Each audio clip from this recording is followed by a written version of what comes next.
Hola, me llamo David Suchet y estás escuchando el podcast La Biblia en un año, donde nos encontramos con la voz de Dios y vivimos la vida a través de la lente de las Escrituras. Leeremos desde el Génesis hasta el Apocalipsis, descubriendo cómo se desarrolla la historia de la salvación, y hoy me adentraré en ella. Hoy es el día 362. Estamos leyendo los capítulos 12, 13 y 14 del Apocalipsis. También estamos leyendo el último libro de la Biblia.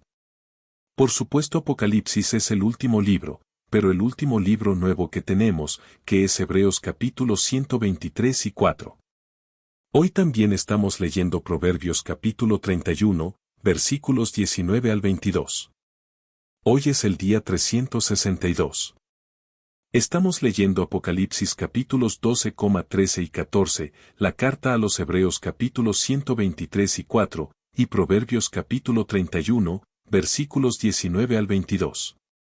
Apocalipsis a Juan, capítulo 12. Aparecieron en el cielo la mujer, el dragón y la gran señal. Una mujer vestida del sol, con la luna bajo sus pies, y sobre su cabeza una corona de 12 estrellas. Estaba encinta, y en sus dolores de parto clamaba con angustia por el alumbramiento. Y apareció otra señal en el cielo. He aquí un dragón rojo con 7 cabezas y 10 cuernos y 7 diademas sobre sus cabezas. Su cola arrastró 1/3 de las estrellas del cielo y las arrojó a la tierra. Y el dragón se puso delante de la mujer que iba a dar a luz, para devorar a su hijo cuando lo diera a luz. Ella dio a luz un hijo varón, el que ha de regir a todas las naciones con vara de hierro. Pero su hijo fue arrebatado a Dios y a su trono, y la mujer huyó al desierto, donde tiene un lugar preparado por Dios en el que alimentarse durante 1260 días. Miguel vence al dragón. Y se levantó guerra en el cielo, Miguel y sus ángeles luchando contra el dragón, y el dragón y sus ángeles lucharon, pero fueron derrotados, y ya no hubo lugar para ellos en el cielo. Y el gran dragón fue arrojado. Esa serpiente antigua que se llama el diablo en Satanás, el engañador del mundo entero, fue arrojado a la tierra, y sus ángeles fueron arrojados con él. Y oí una gran voz en el cielo que decía: Ahora ha llegado la salvación y el poder y el reino de nuestro Dios y la autoridad de su Cristo, porque ha sido arrojado el acusador de nuestros hermanos, el que los acusaba día y noche delante de nuestro Dios.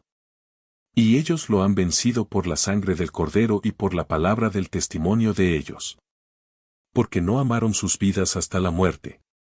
Alégrate, pues, cielo, y los que en él habitáis, pero ay de ti, tierra y mar, porque el diablo ha descendido a vosotros con gran ira, porque sabe que su tiempo es corto. El dragón hace guerra contra la descendencia de la mujer, y cuando el dragón vio que había sido arrojado a la tierra, persiguió a la mujer que había dado a luz al hijo varón. Pero a la mujer le fueron dadas las 2 alas de la gran águila, para que volase de la serpiente al desierto, al lugar donde ha de ser alimentada por un tiempo y tiempos y medio. La serpiente echó agua como un río de su boca tras la mujer, para arrastrarla con el diluvio. Pero la tierra acudió en ayuda de la mujer, y la tierra abrió su boca y se tragó el río que el dragón había vertido por su boca. Entonces el dragón se enfureció contra la mujer y se fue a hacer la guerra al resto de su descendencia, a los que guardan los mandamientos de Dios y su testimonio de Jesús. Y se paró sobre la arena del mar. Capítulo 13. La bestia del mar. La bestia del mar. Y vi una bestia que subía del mar, con 10 cuernos y 7 cabezas, con 10 diademas sobre sus cuernos, y un nombre blasfemo sobre sus cabezas. Y la bestia que vi era semejante a un leopardo. Sus pies eran como de oso, y su boca como boca de león, y a ella dio el dragón su poder y su trono y gran autoridad.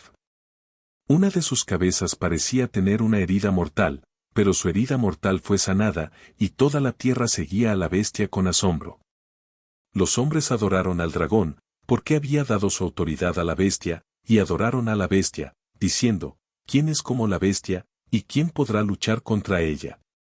Y se le dio a la bestia una boca que pronunciaba palabras altaneras y blasfemas, y se le permitió ejercer su autoridad durante 42 meses. Abrió su boca para proferir blasfemias contra Dios, blasfemando de su nombre y de su morada, es decir, de los que moran en el cielo. También se le permitió hacer la guerra a los santos y conquistarlos. Y se le dio autoridad sobre toda tribu y pueblo y lengua y nación, y todos los que moran en la tierra lo adorarán. Todo aquel cuyo nombre no está escrito desde antes de la fundación del mundo, y en el libro de la vida del Cordero que fue inmolado. Si alguien tiene oído, que oiga. Si alguno ha de ser llevado cautivo al cautiverio, vaya. Si alguien mata a espada, que muera. He aquí una llamada a la resistencia y a la fe de los santos, la bestia de la tierra. Entonces vi otra bestia que subía de la tierra.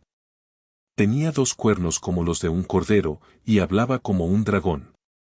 Ejerce en su presencia toda la autoridad de la primera bestia, que hace que la tierra y sus habitantes adoren a la primera bestia, cuya herida mortal fue curada.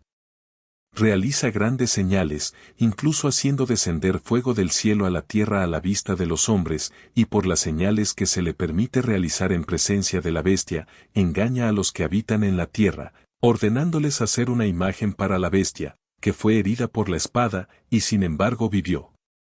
Y se le permitió dar aliento a la imagen de la bestia, de modo que la imagen de la bestia, incluso hablar, y hacer que los que no adoran la imagen de la bestia para ser asesinado. También hace que todos, pequeños y grandes, ricos y pobres, libres y esclavos, sean marcados en la mano derecha o en la frente, para que nadie pueda comprar o vender, a menos que tenga la marca, que es el nombre de la bestia, o el número de su nombre. Esto requiere sabiduría.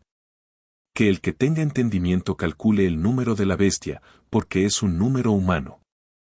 Su número es 666. Capítulo 14. El Cordero y los 144.000. Y miré, y he aquí que en el monte de Sión estaba el Cordero, y con el 144.000, que tenían su nombre y el nombre de su Padre escrito en la frente. Y oí una voz del cielo, como el estruendo de muchas aguas, y como el sonido de un gran trueno. La voz que oí era como el sonido de arpistas que tocan sus arpas, y cantan un cántico nuevo delante del trono y delante de los 4 seres vivientes y delante de los ancianos. Nadie podía aprender esa canción excepto los 144.000 que habían sido redimidos de la tierra.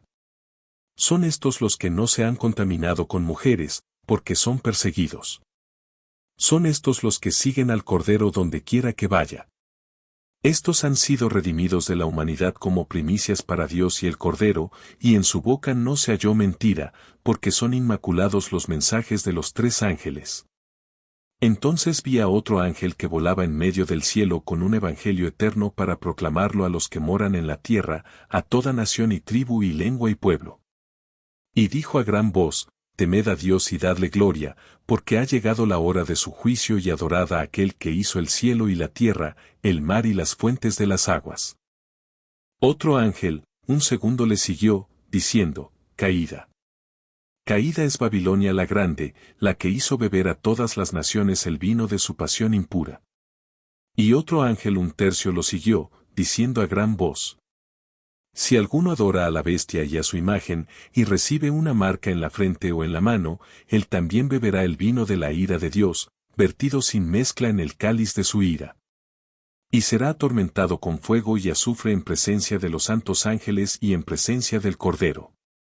Y el humo de su tormento sube por los siglos de los siglos, y no tienen reposo, ni de día ni de noche, estos adoradores de la bestia y de su imagen. Y quienquiera que reciba la marca de su nombre, he aquí un llamamiento a la paciencia de los santos, los que guardan los mandamientos de Dios y la fe de Jesús. Y oí una voz del cielo que decía: Escribe esto: Bienaventurados los muertos que desde ahora mueren en el Señor. Bienaventurados, dice el Espíritu, para que descansen de sus trabajos, porque sus obras les siguen, segando la mies de la tierra. Entonces miré, y he aquí una nube blanca, y sentado sobre la nube uno semejante a un hijo de hombre, con una corona de oro en la cabeza y una hoz aguda en la mano. Y otro ángel salió del templo, llamando a gran voz al que estaba sentado sobre la nube: Mete tu hoz y siega, porque ha llegado la hora de segar, pues la mies de la tierra está ya madura. Y el que estaba sentado sobre la nube echó su hoz sobre la tierra, y la tierra fue segada. Y otro ángel salió del templo del cielo, y también él tenía una hoz afilada. Y otro ángel salió del altar, el ángel que tiene poder sobre el fuego, y llamó a gran voz al que tenía la hoz aguda: mete tu hoz y recoge los racimos de la vid de la tierra, porque sus uvas están maduras. Y el ángel blandió su hoz sobre la tierra y recogió la vendimia de la tierra, y la echó en el gran lagar de la ira de Dios. Y el lagar fue pisado fuera de la ciudad, y del lagar brotó sangre tan alta como la brida de un caballo. Para 1600 estadios, la carta a los Hebreos, capítulo 1. Dios ha hablado por su Hijo de muchas y diversas maneras. Dios habló antiguamente a nuestros padres por medio de los profetas, pero en estos últimos días nos ha hablado por medio de un Hijo a quien constituyó heredero de todo, por quien también creó los siglos. Él refleja la gloria de Dios y lleva el sello mismo de su naturaleza, sosteniendo el universo con su palabra de poder. Una vez hecha la purificación de los pecados, se sentó a la diestra de la majestad en las alturas, habiendo llegado a ser tan superior a los ángeles como el nombre que ha obtenido, es más excelente que el de ellos. Superioridad del Hijo a los ángeles. Pues ¿a qué ángel dijo Dios alguna vez? Tú eres mi Hijo, hoy te he engendrado, o también yo seré para él un padre, y él será para mí un hijo. Y de nuevo cuando trae al primogénito al mundo, dice, que todos los ángeles de Dios lo adoren. De los ángeles dice, que hace de los ángeles vientos y de sus siervos llamas de fuego, pero del sol dice, tu trono, oh Dios, es por los siglos de los siglos. El cetro justo es el cetro de tu reino. Has amado la justicia y odiado la iniquidad. Por eso Dios, tu Dios, te ha ungido con el óleo de la alegría más allá de tus compañeros. Tú, Señor, fundaste la tierra en el principio, y los cielos son obra de tus manos. Ellos perecerán, pero tú permaneces. Todos ellos envejecerán como un vestido, como un manto. Los enrollarás y cambiarán, pero tú eres el mismo, y tus años no se acabarán nunca. ¿Pero a qué ángel ha dicho alguna vez? Siéntate a mi derecha hasta que haga de tus enemigos un taburete para tus pies. ¿No son todos espíritus ministradores enviados para servir en favor de los que han de obtener la salvación? Capítulo 2. Advertencia. Advertencia. Por lo tanto, debemos prestar más atención a lo que hemos oído, no sea que nos alejemos de ello. Porque si el mensaje declarado por los ángeles fue válido, y toda transgresión o desobediencia recibió justa retribución, ¿cómo escaparemos nosotros si descuidamos una salvación tan grande? Fue declarada al principio por el Señor, y nos la atestiguaron los que le hirieron.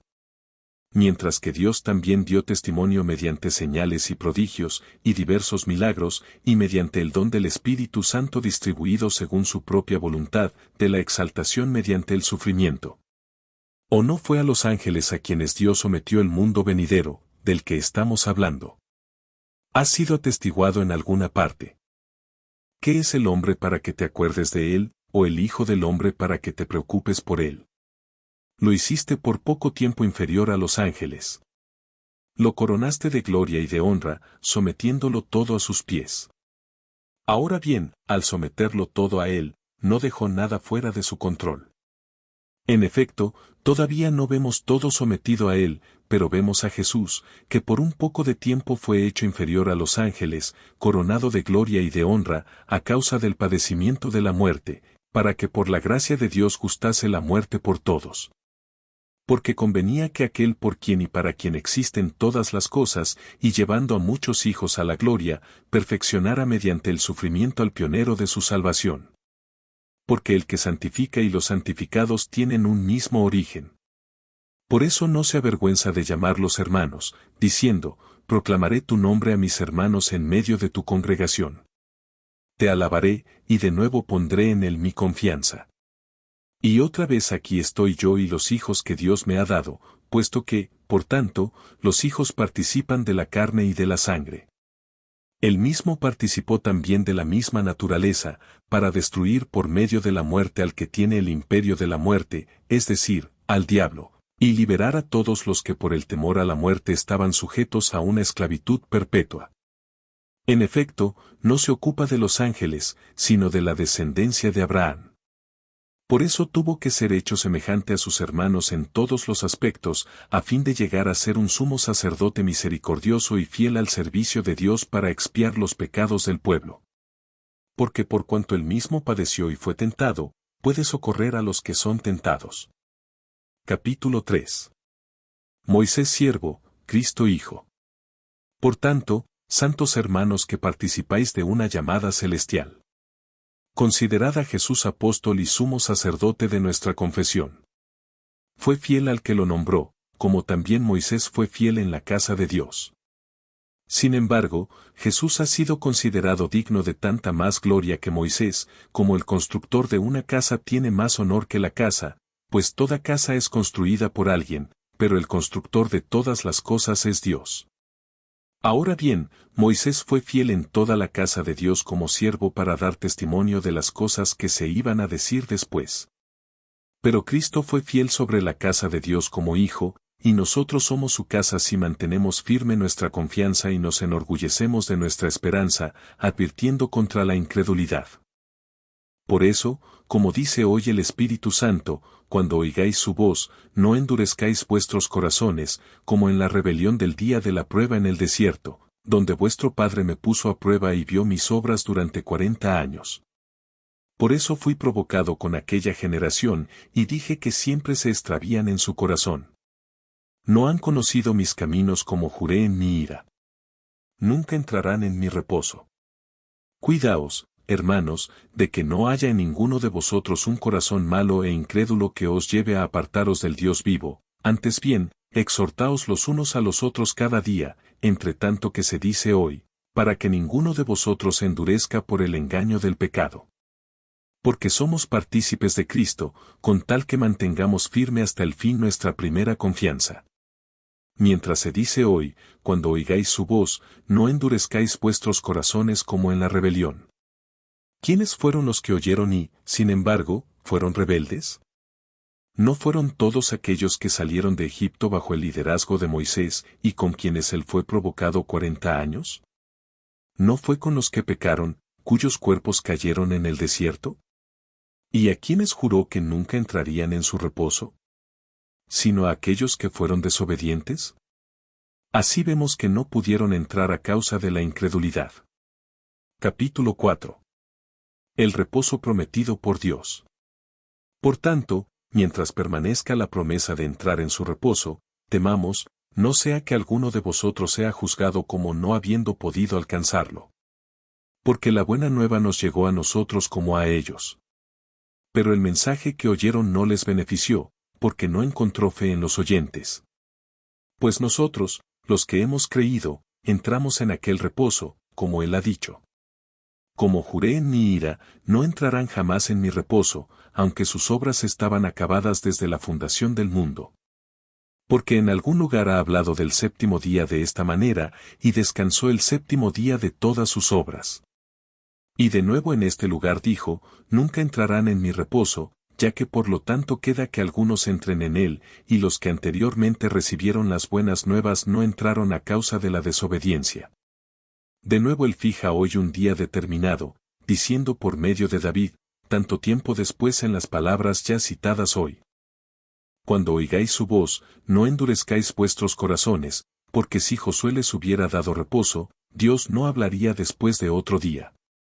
Queda, pues, un reposo sabático para el pueblo de Dios. Porque quien entra en el descanso de Dios, también cesa de sus trabajos, como Dios de los suyos.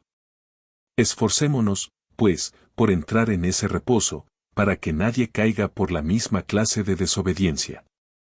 Porque la palabra de Dios es viva y eficaz, y más cortante que toda espada de dos filos, penetra hasta partir el alma y el espíritu, las coyunturas y los tuétanos, y discierne los pensamientos y las intenciones del corazón. Y ante él ninguna criatura está oculta, sino que todas están abiertas y desnudas a los ojos de aquel con quien tenemos que ver Jesús, el gran sumo sacerdote. Puesto que tenemos un gran sumo sacerdote que ha atravesado los cielos, Jesús, el Hijo de Dios, mantengamos firme nuestra confesión, porque no tenemos un sumo sacerdote incapaz de compadecerse de nuestras debilidades, sino uno que en todo ha sido tentado como nosotros, pero sin pecar. Acerquémonos, pues, confiadamente al trono de la gracia, para alcanzar misericordia y hallar gracia para el oportuno socorro.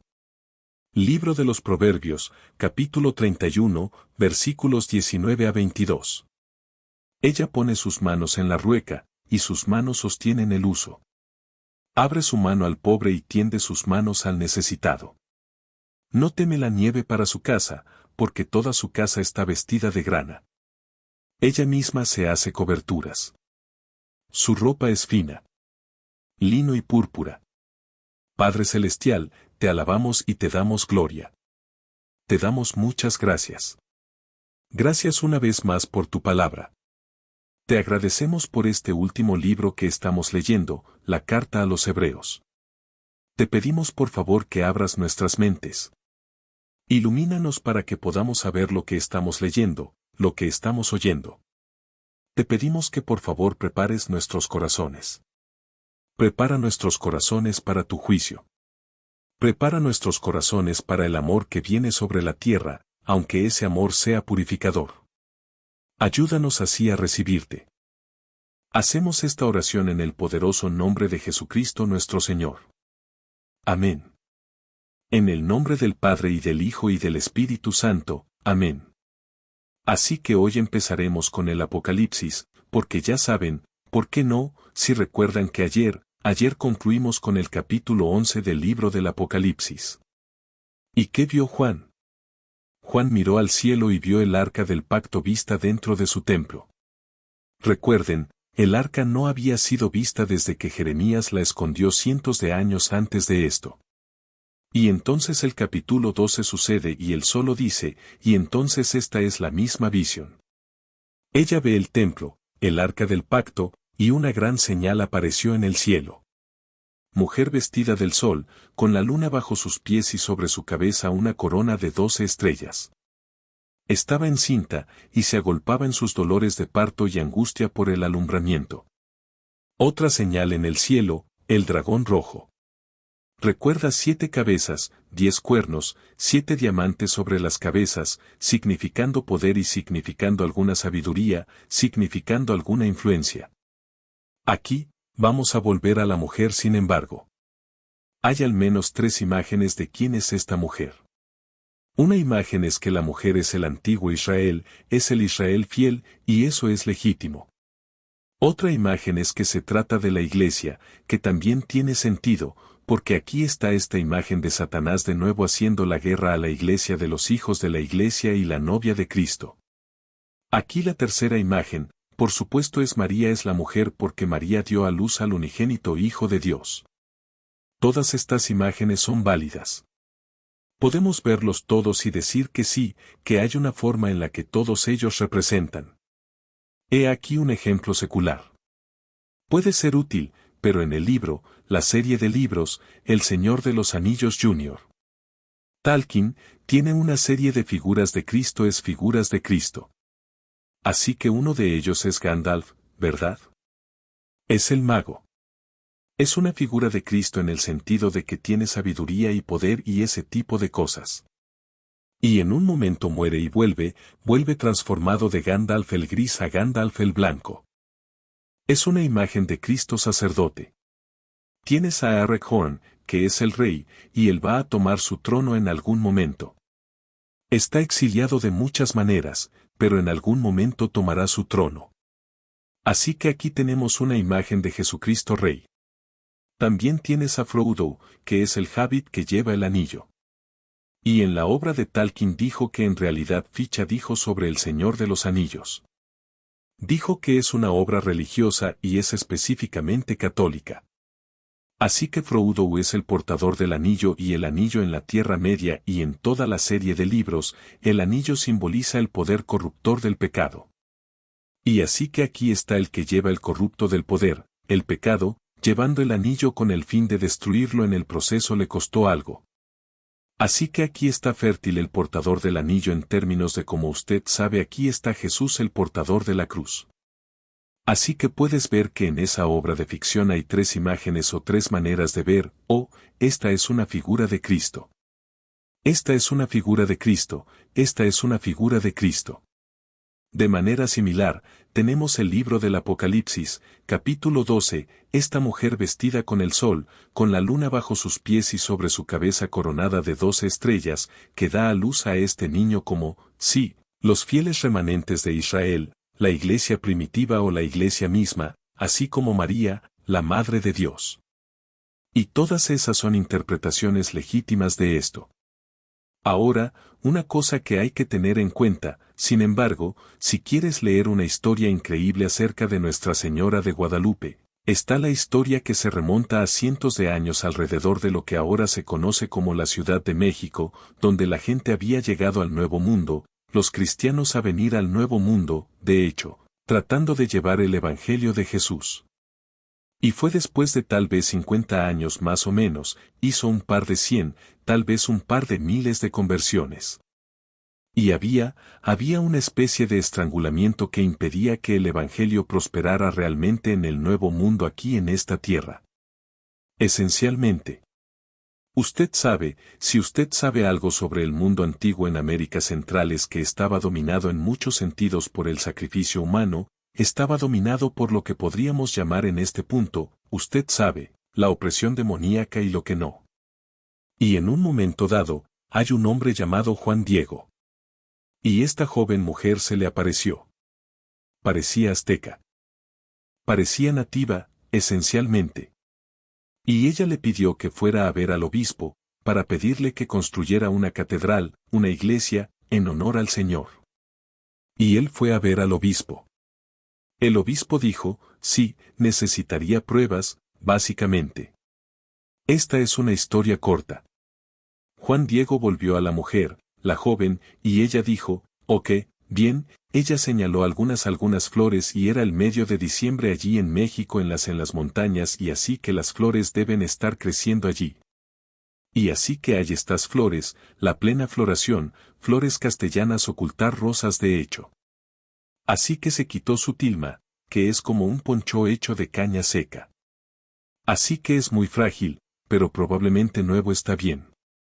Y ella arregló estas flores sobre ellas, se lo devolvió. Él lo envolvió o ella lo envolvió, se lo devolvió y él presentó al obispo que aquí está la prueba, las flores.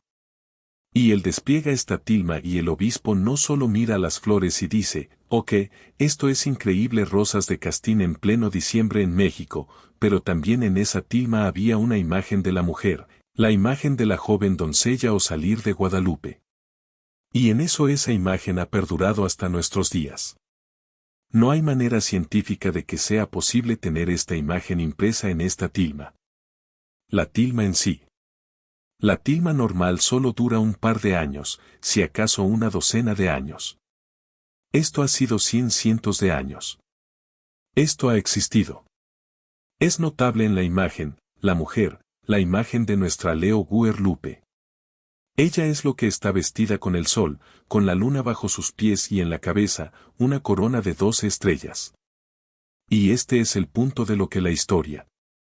Ahora, en última instancia, el punto no es solo que María apareció e hizo un milagro en una tilma, en un poncho, y construyeron una iglesia en honor de Dios a través de lo que ha hecho. El punto es que, inmediatamente después de esto, creo que hubo algo así como 5 a 9 millones de conversiones a Jesucristo. Recuerde que en Génesis capítulo 3 se hablaba de, ya sabes, alguien golpeando la cabeza del mal uno aplastar la cabeza de la serpiente. Y vemos que eso sucedió aquí en el Nuevo Mundo. Nuestra Señora apareció con ropas al sol, luna bajo sus pies, bajo su cabeza, una corona de 12 estrellas. Y lo que sucedió después de eso fue el dominio que el maligno tenía sobre los nativos de aquí, por quienes Dios murió y a quienes ama. Nos liberamos de eso. Y llegaron a conocer a Jesucristo y dieron sus vidas por Él y para Él. Creo que es una historia increíble. Creo que es increíble. También tenemos el resto de la Biblia aquí, y tenemos todas estas imágenes de las bestias del mar, la bestia de la tierra, así como el cordero. Y la 144.001 de las cosas que podemos tener en cuenta en todo esto es que en medio de toda esta persecución, también tenemos el número 666. Recordando que esto es tanto una visión de lo que le sucedió a la gente en la iglesia primitiva en ese primer siglo del cristianismo, así como una proyección de lo que sucederá al final de los tiempos. Así que tenemos esto es su persecución. Se hundieron. Y esta es una de las cosas en las que podemos consolarnos. Nuestros hermanos y hermanas han pasado por esto antes de que sí, no han vivido a través del juicio final, pero vivieron a través de la persecución y han sobrevivido a eso y Dios estaba con ellos todo el tiempo. Cuando pasemos por la persecución, la sobreviviremos porque Dios estará con nosotros hasta el final, hasta el final.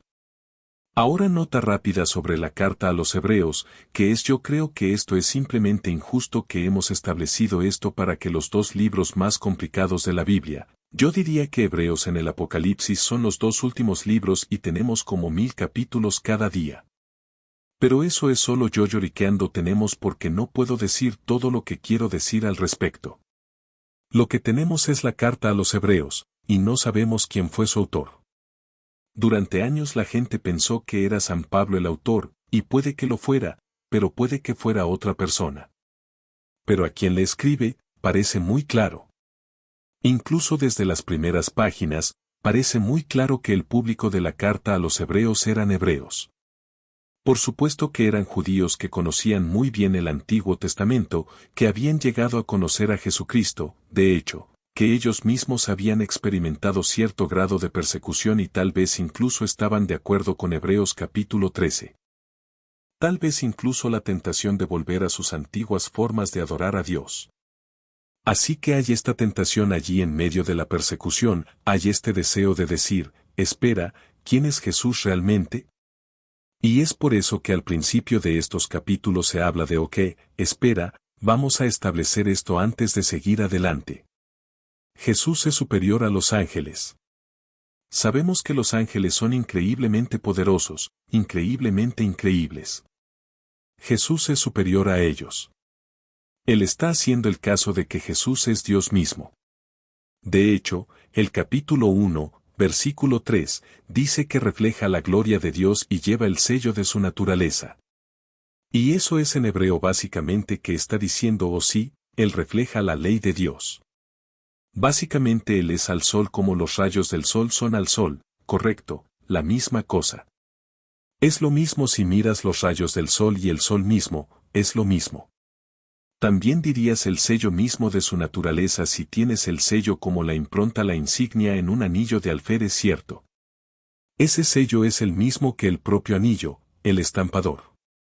Y así este fin, básicamente están diciendo que aquí está Jesús que es mucho más alto que los ángeles. De hecho, en el capítulo 3 dice que no solo es más alto que los ángeles, es más alto que Moisés que nos dio la ley. Pero en Moisés era un siervo. Pero Cristo es un hijo. Y esto es tan increíble. Dios, hay tantas cosas que uno quiere poder decir sobre esto porque no solo lo tienes más alto que los ángeles, y al mismo tiempo fue elevado, purificado, hecho perfecto por lo que sufrió. Quiero destacar esto ahora. No es que Jesús necesitara ser hecho perfecto en el sentido de que tú y yo necesitemos ser purificados, como nuestros corazones necesitan ser purificados. Eso no es lo mismo. Pero aquí está pasando por esta privación, pasando por el sufrimiento por el bien de su aliento, aquellos que hicieron sus hermanos. Y esto es simplemente increíble. Así que volvamos al capítulo 2, versículo 9. Vemos a Jesús, que por un poco de tiempo fue hecho inferior a los ángeles, coronado de gloria y honor a causa del sufrimiento y la muerte, para que por la gracia de Dios gustara la muerte por todos. Esto es lo que Jesús ha hecho por ti y por mí, que ha gustado la muerte para que tú y yo podamos gustar la vida. Porque convenía que aquel por quien y para quien existen todas las cosas, y que lleva a muchos hijos a la gloria, fuera el pionero de su salvación.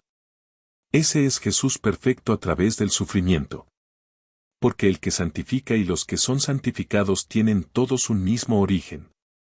Por eso no se avergüenza de llamarlos hermanos. No se avergüenza de llamarlos hermanos.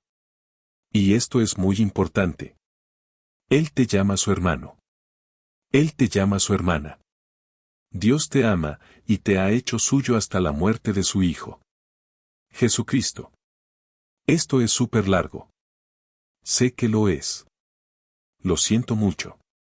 Pero quiero que lo entiendas. Él no se avergüenza de llamarte suyo. No se avergüenza de llamarte su hermano. No se avergüenza de llamarte su hermana. Y no se avergüenza cuando lo llamas tu hermano y tu Señor. Estoy orando por ti. Por favor, reza por mí. Mi nombre es David Susha. No puedo esperar a verte mañana. Dios los bendiga.